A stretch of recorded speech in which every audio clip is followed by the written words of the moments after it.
Every thought in his mind screamed, yet nobody could hear it. Decisions froze, moments slipped, and life silently crumbled. One invisible habit was quietly destroying everything he loved. The morning sun barely pierced through his small apartment window.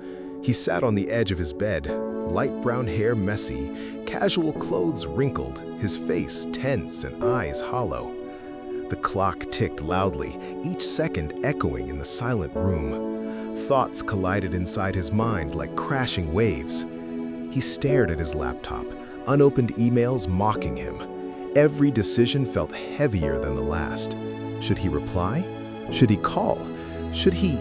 His hands trembled slightly. He rubbed his temples, trying to silence the storm inside. Yet the more he tried, the louder it became. The room around him was cluttered. A half-eaten breakfast, scattered papers, an abandoned coffee cup. It mirrored his chaotic mind. He wanted to work, to move forward, but overthinking pinned him in place. Each thought spiraled into another, chaining him in an invisible cage. He glanced at his phone. Notifications blinked endlessly. Every buzz felt like judgment, every message a test he wasn't ready to face. His heart raced, sweat dampened his shirt. He knew he was losing time, losing himself. The silent enemy in his mind whispered, "You're failing. You can't do this. Stop trying." In desperation, he tried standing, pacing the room, counting the seconds, breathing deeply. Nothing worked. The walls seemed to close in, shadows stretching unnaturally in the weak morning light. His casual attire hung on him loosely, but the weight of stress pressed him down harder than any physical burden could. Then, a tiny memory surfaced, Sarah's words from weeks ago. Small steps, every day, that's how change begins. He hesitated. Could a simple habit, a small shift, really save him from the chaos? Could he stop the relentless overthinking before it destroyed his life? The thought alone made him pause. For the first time in weeks, he felt the faintest spark of hope, a small ember in the storm. It was fragile, but alive. The day progressed, but nothing in his life seemed to move forward. He sat at his desk, slouched, light brown hair falling over tired eyes, casual clothes wrinkled from endless pacing. His computer screen glowed, yet he could barely focus.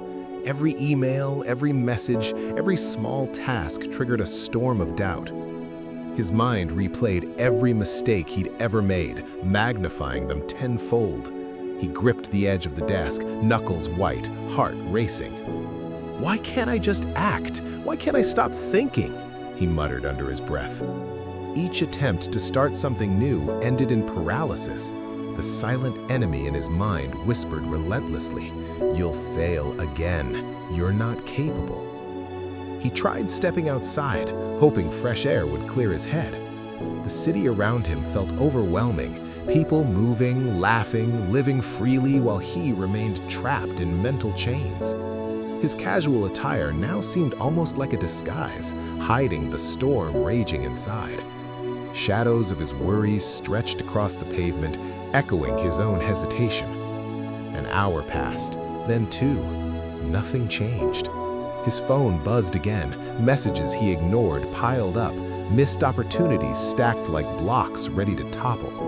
He felt the weight of failure pressing down, each thought heavier than the last. A sense of hopelessness crept in, a dark cloud settling over his shoulders. Sitting on the park bench, he buried his face in his hands.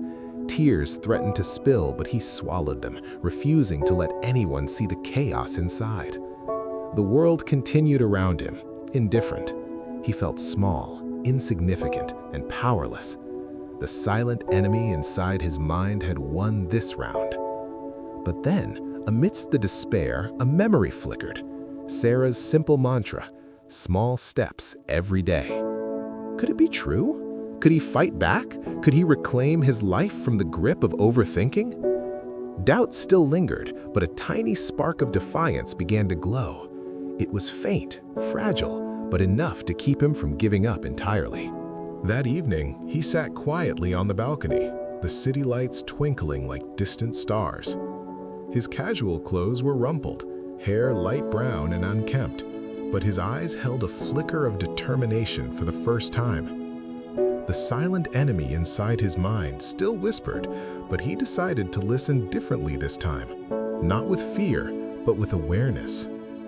He picked up a small notebook, its cover worn from years of neglect. He wrote the tiniest goal: focus 10 minutes on one task. It seemed insignificant, almost laughable, but he started anyway. One thought at a time, one step forward.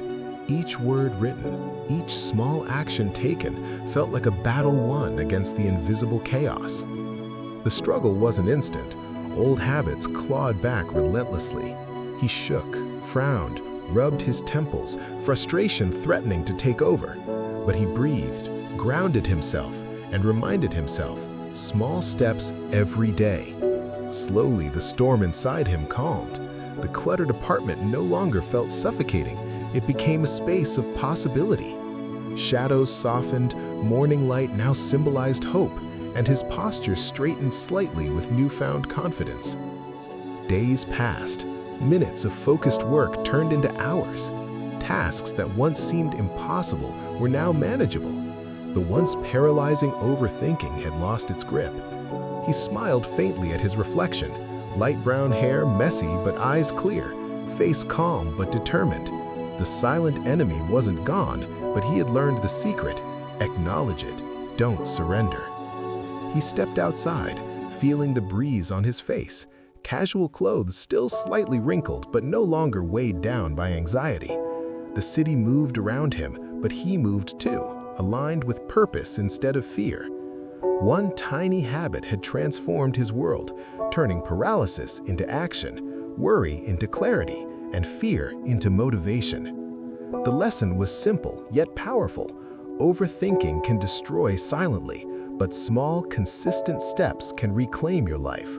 One choice, one habit, one moment of courage can change everything.